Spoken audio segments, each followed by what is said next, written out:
Matiu orí kẹrìnlá.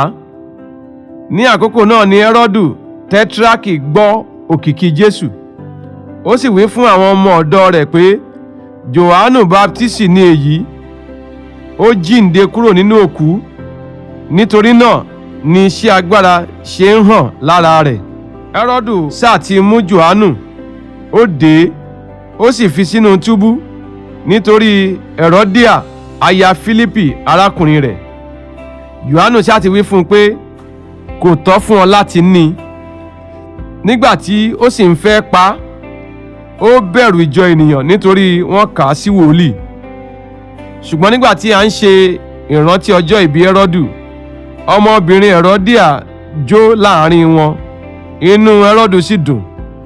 Nítorí náà ni ó ṣe fi ìbúra ṣe ìlérí láti fún un ní ohunkóhun tí ó bá béèrè. Ẹni tí ìyá rẹ̀ ti kọ́ tẹ́lẹ̀ rí, ó wí pé, fún mi ní orí Jòhánù Báptísì níhìn yìí nínú àwo pọ́kọ́. Inú ọba sì bàjẹ́, ṣùgbọ́n nítorí ìbúra rẹ̀ àti àwọn tí ó bá jókòó ti oúnjẹ, ó ní kí a fi fún un. Ó sì ránṣẹ́ lọ, ó bẹ́ Jòhánù ní orí nínú túbú, ó sì gbé orí rẹ̀ wá nínú àwo pọ́kọ́, a sì fi fún ọmọbìnrin náà, ó sì gbé e tọ̀ ìyá rẹ̀ lọ. Àwọn ọmọ ẹ̀yìn rẹ̀ sì wá, wọ́n gbé òkú rẹ̀ sin, wọ́n sì lọ, wọ́n sì wí fún Jésù. Nígbà tí Jésù sì gbọ́, ó dìde kúrò níbẹ̀, ó bá ti ọkọ̀ lọ sí ibi ijù òun nìkan. Nígbà tí àwọn ènìyàn sì gbọ́, wọ́n sì ti ìlú wọn rìn tọ̀ ní ẹsẹ̀. Jésù jáde lọ, ó rí ọ̀pọ̀ ènìyàn, inú rẹ̀ sì yọ́ sí wọn, ó sì ṣe dídá àrùn ara wọn. Nígbà tí ó di àṣálẹ́, àwọn ọmọ ẹ̀yìn rẹ̀ tọ̀ wá wípé ibi ijù ni èyí, ọjọ́ sì kọjá tán, rán ìjọ ènìyàn lọ kí wọn kí ó lè lọ sí ìletò lọ ra oúnjẹ fún ara wọn. Jésù wí fún wọn pé wọn kò ní lọ, ẹ fún wọn ní oúnjẹ. Wọ́n sì wí fún un pé àwa kò ní ju ìṣù àkàrà 5 àti ẹja 2 níhìn yìí. Ó sì wí pé ẹ mú wọn fún mi wá níhìn yìí.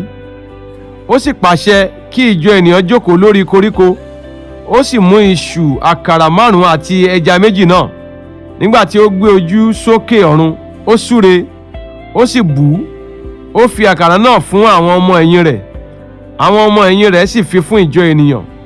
Gbogbo wọn sì jẹ, wọ́n sì yó, wọ́n sì kó àjẹkù tí ó kù jọ, agbọ̀n 12 kún. Àwọn tí ó sì jẹ tó ìwọ̀n 25 ọkùnrin, ní àyíká àwọn obìnrin àti àwọn ọmọdé. Lójú kan náà Jésù sì rọ àwọn ọmọ ẹ̀yìn rẹ̀ láti bọ́ sínú ọkọ̀, kí wọn kí ó ṣíwájú rẹ̀ lọ sí apá kejì, nígbà tí òun tú ìjọ ènìyàn ká. Nígbà tí ó sì tú ìjọ ènìyàn ká tán, ó gun orí òkè lọ òun nìkan láti gbàdúrà. Nígbà tí alẹ́ sì lẹ́, òun nìkan wà níbẹ̀. Ṣùgbọ́n nígbà náà ni ọkọ̀ wà láàrin adágún, tí ìrumi ń tì í síwá sẹ́yìn, nítorí tí afẹ́fẹ́ ṣe ọwọ́ òdì sí wọn. Nígbà tí ó di ìṣọ́ 4 òru, Jésù tọ̀ wọ́n lọ, ó ń rìn lórí òkun. Nígbà tí àwọn ọmọ ẹ̀yìn rẹ̀ rí i tí ó rìn lórí òkun, ẹ̀rù bà wọ́n, wọ́n wí pé ìwìn ni. Wọ́n fi ìbẹ̀rù kígbe sókè. Ṣùgbọ́n lójú kan náà ni Jésù wí fún wọn pé ẹ tújú ká, èmi ni, ẹ má bẹ̀rù. Pétérù sì dá a lóhùn, ó wí pé Olúwa, bí ìwọ bá ní, pàṣẹ kí èmi tọ̀ ọ́ wá lórí omi. Ó sì wí pé wá. Nígbà tí Pétérù sọ̀kalẹ̀ láti inú ọkọ̀ lọ, ó rìn lójú omi láti tọ̀ Jésù lọ. Ṣùgbọ́n nígbà tí ó rí tí afẹ́fẹ́ lé, ẹ̀rù bà á, ó sì bẹ̀rẹ̀ sí rì. Ó kígbe sókè wípé Olúwa, gbà mí.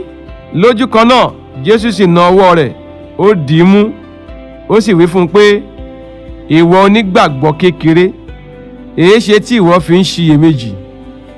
Nígbà tí wọ́n sì bọ́ sínú ọkọ̀, afẹ́fẹ́ dá. Nígbà náà ni àwọn tí ń bẹ nínú ọkọ̀ wá, wọ́n sì fi orí balẹ̀ fún wípé lóòótọ́ ọmọ Ọlọ́run ni ìwọ ń ṣe. nígbà tí wọ́n sì rékọjá sí apá kejì, wọ́n dé ilẹ̀ àwọn ará Gẹ́nésárẹ́tì. Nígbà tí àwọn ènìyàn ibẹ̀ sì mọ̀ pé òun ni, wọ́n ránṣẹ́ lọ sí gbogbo ìlú náà yíká, wọ́n sì gbé gbogbo àwọn ọlọ́kùnrùn tọ̀ ọ́ wá. Wọ́n bẹ̀ ẹ́ pé kí wọn kí ó ṣá lè fi ọwọ́ kan ìṣẹ́tí aṣọ rẹ̀. Ìwọ̀n gbogbo àwọn tí ó sì fi ọwọ́ kàn án di alára dídá ṣáṣá.